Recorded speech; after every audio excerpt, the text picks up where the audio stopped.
The Tuggerah-Lakes-Estuary formed 6,500 years ago, but in just 50 years, urbanisation has devastated the ecology of the lakes. The three interconnected lagoons that make up Tuggerah-Lakes-Estuary are connected to the Pacific Ocean by a narrow channel. They cover 70 square kilometres, but the catchment area for these lakes covers 670 square kilometres. What happens in the catchment has a big impact on the lakes because 99% of the lake's water comes from the creeks and rivers that flow from there. Urbanisation has caused high levels of nutrient pollution and sediment to enter the lakes, mainly through stormwater.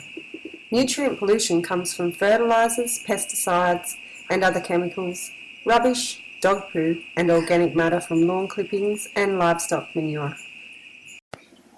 Some of the main sources of sediment include erosion of stream banks caused by urban development, poor farming practices and unsealed roads.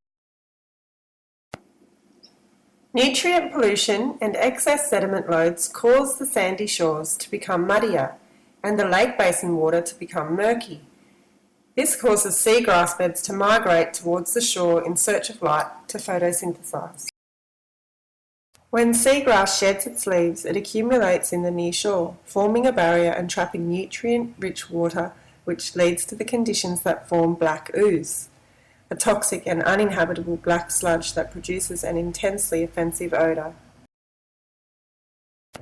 Only free-floating forms of macroalgae can survive in the high concentrations of hydrogen sulfide that's found in black ooze, which means the function of the ecosystem is at risk.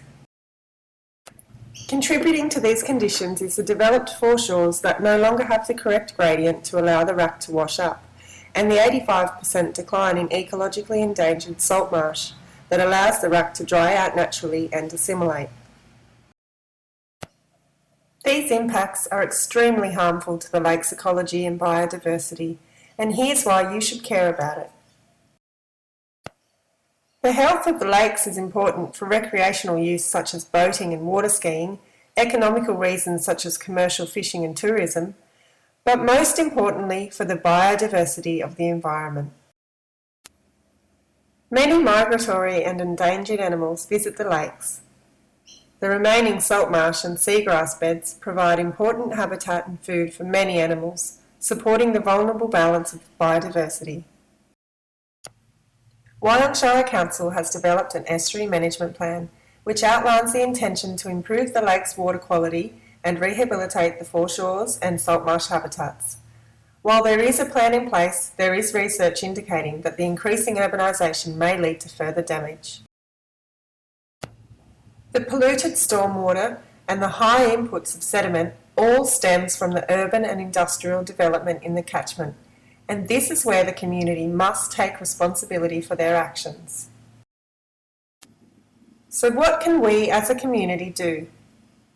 People in the catchment can reduce the amount of chemicals, pesticides and fertilisers they use, wash cars on the lawn, install rainwater tanks to collect runoff from roofs, as well as dispose of lawn clippings in the green waste bins and pick up after your dog. With education, it is possible to learn how to take better care of the vulnerable ecology of the Tuggerah-Lakes-Estuary. Rehabilitation is paramount to ensure the sustainability of an ecologically and economically important and diverse natural asset. Created using Powtoon.